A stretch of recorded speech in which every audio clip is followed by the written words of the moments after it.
5 yaşımdan beri cam kemik tanılı bir hastayım. Latince ismi osteogenesis imperfecta hastalığındayım. Yani şu yaşıma kadar 11 defa ameliyat oldum. Kırıklarım fazla olduğundan kaynaklı zaten bir üniversitenin havuzu açılışında Vali Bey beni gördüğünde zaten o zaman da yüzmeyi bilmeyen kalmayan projesi başlamıştı. O zaman beni de o vesileyle yüzmeye başlattılar.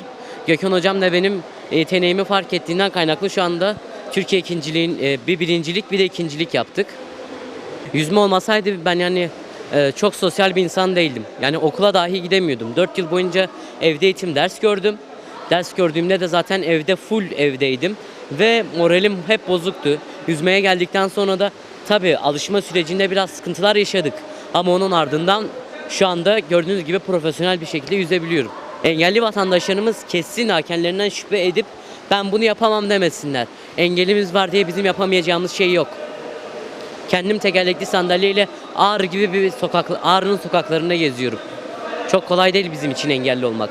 Ama kendimizi hayatı kolaylaştırmamız gerekiyor. Yılmadan azimle azim. Azimsiz hiçbir şey gerçekleşmiyor abi.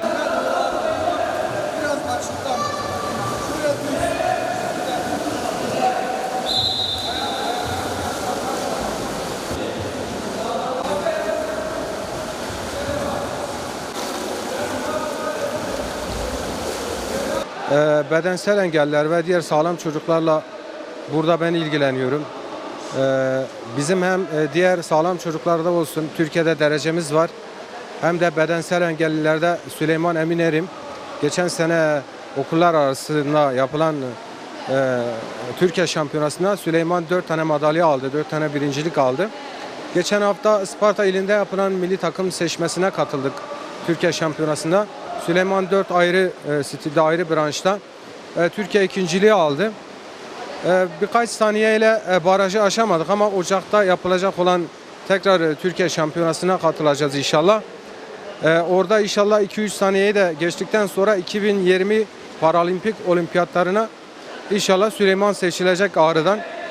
Şu an çalışmalarımız tüm hızıyla devam ediyor. Hem diğer çocuklarımız olsun hem bedensel engelli çocuklarımız olsun. Ben daha önce bedensel engellilerle uğraşmadım.